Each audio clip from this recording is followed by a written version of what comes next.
అమ్మా నేను రెడీ. జాగింగ్లో భాగంగా తిరిగి రూమ్కి బయలుదేరాను. రామకృష్ణాపురం బ్రిడ్జ్ దాటగానే కనిపించాయి అవి. నాకెంతో ఇష్టమైన సీతాఫలాలు.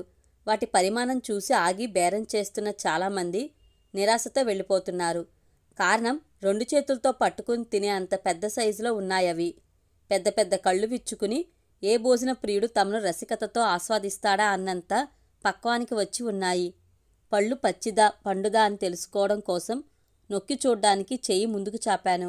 నొక్కి చూడమాకు బాబు, గట్టికాయలే, మా తోటలోయి. సాయంత్రానికి పండిపోతాయి. రాత్రికి ఒలుచుకుని తినండి. పండు 40. ఒకే సైజులో ఉన్నవి 2 పళ్ళు ఇవ్వు. ఆమె వింతగా చూసింది. పట్టించుకోకుండా 80 ఇచ్చి 2 పళ్ళు తీసుకున్నాను. వాటిని అపురూపంగా పట్టుకున్న క్యారీ బ్యాగ్ను కదపకుండా జాగ్రత్తగా రూమ్కి చేరాను. జాగ్రత్తగా తీసి స్టీల్ కంచంలో పెట్టి స్నానం చేసి డ్యూటీ వెళ్ళబోతూ వాటికేసి చూసి నిట్టూర్చాను. నాలిక నుంచి మనసులోకి ఏదో మధురమైన రుచి జారిన భావన కలిగి గుటక మింగి రూమ్కి తాళం వేసి బయలుదేరాను. నేను చేసేది బట్టల షాప్లో సేల్స్మెన్ ఉద్యోగం. మా ఊర్లో నాన్న పనిచేసే షాప్ ఓనర్ గారి పుణ్యమాని ఇక్కడ తన స్నేహితుడి షాప్లో నాకు పని ఇప్పించడంతో నాన్న నాతో వచ్చి 2-3 రోజులు తిరిగి రూమ్ చూసిపెట్టి నన్ను ఇంటి ఓనర్స్కి అప్పగించి చూస్తూ ఉండమని వెళ్ళిపోయాడు.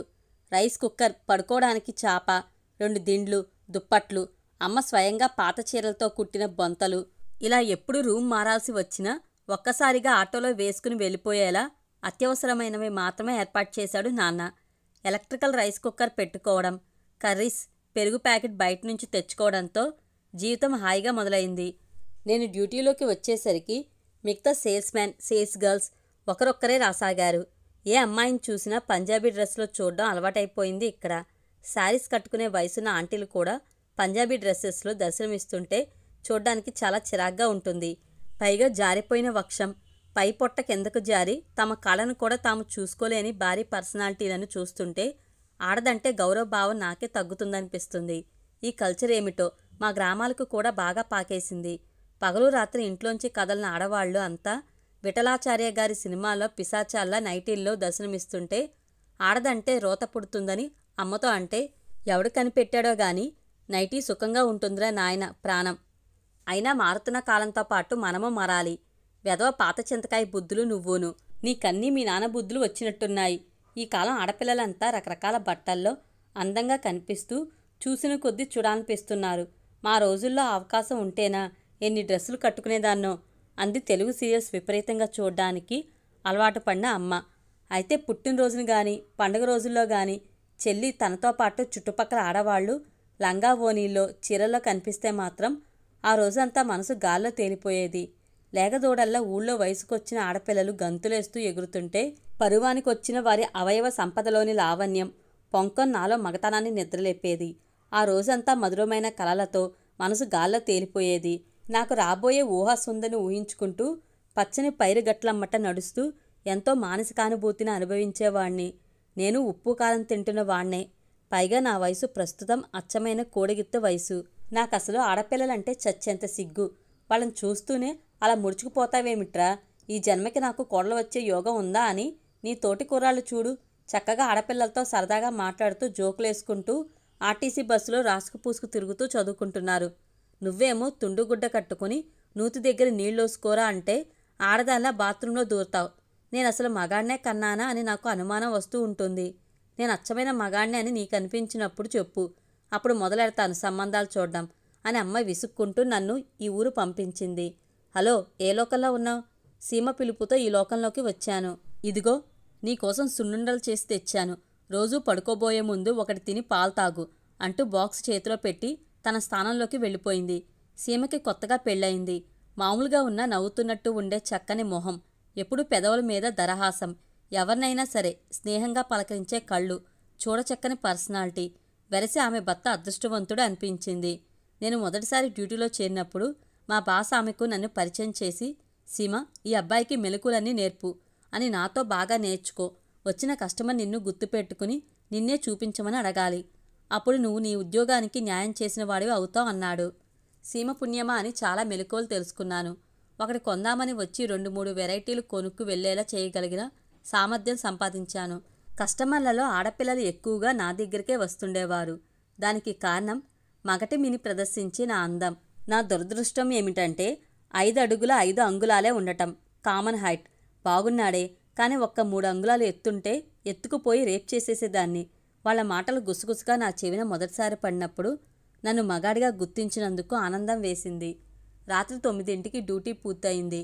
రూమ్కి వచ్చి తాళం తీశాను. సీతాఫలాలు మధురమైన సువాసనతో కళ్ళు విచ్చుకుని నా కోసం అన్నట్టు చూస్తున్నాయి.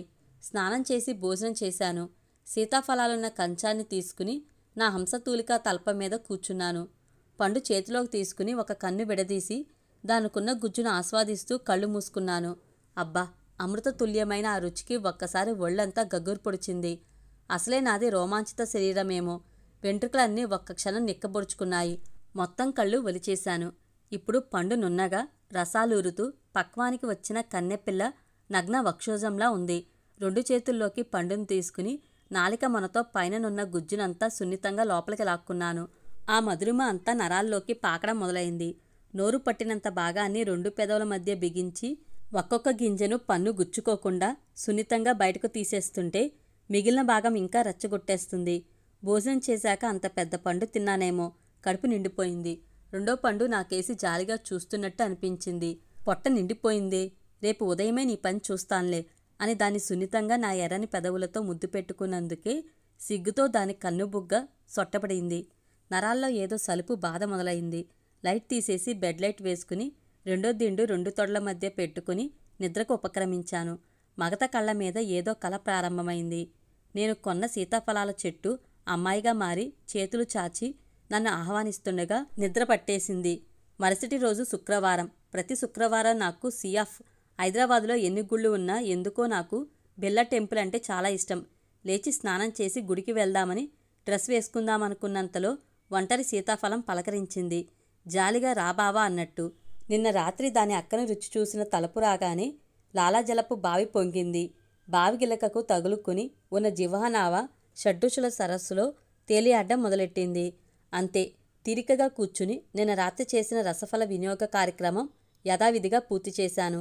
మిగిలిన చెత్తలోంచి బాదం పప్పు గింజలంత సైజులో ఉన్న సీతాఫలం గింజల్ని వేరుచేసి న్యూస్ పేపర్లో పొట్లం కట్టాను. వాటిని తీసుకెళ్లి రోడ్ సైడ్ ఖాళీ ప్రదేశాల్లో చల్లుకుంటూ వెళ్లడం నాకు అలవాటు. కొన్ని మొక్కలే ఎదిగి కాయలు కాసినా నాలాగే మరికొందరు ఆ పళ్ళు తిని రససిద్ధి పొందాలని నా ఉద్దేశం. బిర్లా టెంపుల్. శరదృతువు నడుస్తుందేమో. వాతావరణంలో తేమ సన్నటి పొరలా గుడినంతటినీ పరుచుకుని రాణివాసపు స్త్రీలు ధరించిన వల్లేవాటులోంచి కనిపిస్తున్న అందంలా కనువిందు చేస్తుంది గుడి ప్రాంగణమంతా. 10వ పరకో తప్ప పెద్దగా జనం లేరు. మొదటి ప్రదక్షిణలో విరజాజుల పరిమళం ముక్కుపుటాలను తాకింది. స్వామికి ధరింపచేసిన మాలల సువాసన కాబోలు అనుకుంటూ 2వ ప్రదక్షిణ పూర్తి చేస్తున్నంతలో సువాసన మరింత దిగ్గురైంది. ఓ నమో వెంకటేశాయ నామం తలుచుకుంటూ నడుస్తున్న నేను 3వ ప్రదక్షిణ పూర్తి చేస్తున్నంతలో కొంచెం దారి ఇస్తారా అన్న కమ్మటి కంఠ నా అనుమతి కోసం ఎదురు చూడకుండా నన్ను దాటుకుని వెళ్ళి మెట్టు ఎక్కబోతూ కంగారులో పడిపోబోతూ ఉంటే వెంటనే వెళ్ళి వెనక నుంచి పట్టుకున్నాను. అయినప్పటికీ ఆమె నా చేతుల్లోకి వాలిపోతూ, అబ్బా, కాలు మడతపడినట్టుంది, తొందరపడ్డాను అనవసరంగా అంది బాధతో విలవిల్లాడుతూ. ఆమె అపురూప సౌందర్యం ఎక్కడో మనసులోయలో ప్రసన్నంగా ఉన్న నా మనోఫలకంపై ముద్రపడటంతో నా ఒళ్ళు మళ్లీ రోమాంచితమైంది. దానికి ఆమె తల్లోని విరజాజుల సువాసన మరింత రంగులు అద్దసాగాయి. పర్వాలేదు, నా భుజం మీద చేయి వేయండి. ఆ పక్కన చెప్టా మీద కూర్చుని 1 నిమిషం స్థిమితపడ్డాక దర్శనం చేసుకుందురుగాని అన్నాను. ఒక కన్యను పరిపూర్ణంగా తాకడం జీవితంలో ఇదే మొదటిసారి. స్వామి దర్శనం అయిందనుకున్నంతలో ఈ తీపి బాధ. అబ్బా, ఆమె నా భుజం చుట్టూ చేయివేసి నా జబ్బను గట్టిగా పట్టుకుంది. ఆమె ఎద పొంగుల్లో ఒక సీతాఫలం నా గుండెలపై ఒత్తుతుంది. ఆ చల్లని వాతావరణంలో నాలో వెచ్చని ప్రకంపన ప్రారంభమైంది. వ్యాయామం చేస్తున్న శరీరం కనుక నిలకడగా ఉంది. ఆమెను చెప్టా మీద జాగ్రత్తగా కూర్చోబెట్టి నేను ఆమె పాదాల వద్దకు చేరి బెనికిన తామర పువ్వు రేకు వంటి పాదాన్ని చేతుల్లోకి తీసుకున్నాను. చెప్పండి, ఎక్కడ బెనికింది అడిగాను ఆమె కళ్ళల్లోకి సూటిగా చూస్తూ. వద్దు సార్, వద్దు, మీకు శ్రమ అంది పరికిని అంచులతో పాదాలను కప్పివేస్తూ, విశాల నేత్రాలు రెపరెపలాడిస్తూ. వెంటనే ప్రాథమిక చికిత్స చేసుకుంటే కొంత రిలీఫ్ వస్తుంది. నేను స్పోర్ట్స్ బాయ్ని.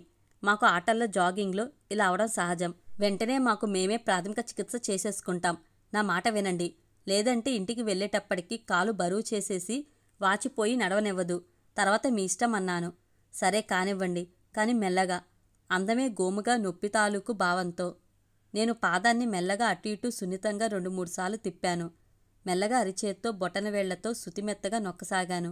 అప్పుడు ఆమె తన చేత్తో నా భుజాన్ని గోళ్లు దిగేంత గట్టిగా గుచ్చి పట్టుకుంది. అంత నొప్పిగా ఉందండి? ఆపేనా అన్నాను పాదం వదిలేసి. ఆమె నా భుజం మీద చేయి తీసేసి తనకు తానుగా కాలి మడమ అటు ఇటు గుండ్రంగా 2-3 సార్లు తిప్పింది. పర్వాలేదు, బాగానే ఉంది. చాలా థ్యాంక్స్ అండి అంది. మీ పేరు తెలుసుకోవచ్చా? స్పందన. అలాగా, నా పేరు కారుణ్య. వెళ్ళనా మరి అని 2 అడుగులు ముందుకేశాను. నా వెనకే లేచిన ఆమె 1 అడుగు వేసి ఆగి మళ్ళీ 2వ అడుగు వేసింది. మీరేమీ అనుకోనంటే కిందకు దిగేంతవరకు సాయం ఉండగలరా అడిగింది. నిజానికి ఆమె స్పర్శ తాలూకు వెచ్చదనం నా నరాల్లో పాకుతుంది. కానీ విడవక తప్పదు కదా అని ముందుకు నడుస్తున్న వాడినల్లా ఆగాను. నన్ను పట్టుకోమంటారా? చేయి పట్టుకోండి చాలు. పడతానేమో అని భయం. అందుకు ఆమె కుడిచేయి అందిస్తూ మొవ్వ అరిటాకు అంత నేవలం ఉన్న ఆమె అరచేతి 5 వేళ్లను నా ఎడమ చేయి 5 వేళ్లతో గట్టిగా పట్టుకున్నాను. ఇద్దరు అరచేతుల మధ్య ఏదో వేడి పరస్పరం రాజుకుంటున్న భావన. నెమ్మదిగా ముందడుగు వేస్తుంటే ఆమె కూడా నెమ్మదిగా నన్ను అనుసరించి కొద్దిగా కుంటుతూ బయలుదేరింది. ఆటో పిలిచి ఎక్కించాను. మీరెటు వెళ్ళాలి అడిగింది. చెప్పి అన్నాను. నేను బస్సులో వెళ్తాను, పర్లేదు. ఆడపిల్లని ఇలా మధ్యలో వదిలేస్తారా? మీ పాతివ్రత్యం ఏమీ భంగం కాదు. రండి, నన్ను దింపేసి మీరు ఇదే ఆటోలో వెళ్ళిపోండి అంది. నాకు పౌరుషంతో దవడ కండరం బిగుసుకుంది. ఆటో ఎక్కాను. వాళ్ళ అపార్ట్మెంట్ ముందు ఆగింది. నేను ముందు దిగాను. ఆమె ఆటో అతనికి డబ్బులిచ్చేసి నాకు చెయ్యి అందించింది. చుట్టూ చూసి ఎవరూ లేరనుకున్నాక చెయ్యి అందించాను. ఆమె దిగింది. ఫస్ట్ ఫ్లోర్ ఎక్కాలి సార్, లిఫ్ట్ లేదు. ఇక్కడ దాకా వచ్చారు, నన్ను దింపి కాఫీ తాగి వెళ్దురుగానే అంది. అనుమానంగా చూశాను. ఇదేమైనా ట్రాప్ కాదు కదా అన్నట్టుగా. నన్ను అనుమానిస్తున్నారా? మిమ్మల్ని నేను అనుమానించాలి నిజానికి. ఇంత సాయం చేశారని కట్టెసీ కోసం రమ్మన్నాను అంతే. ఆ పైన మీ ఇష్టం.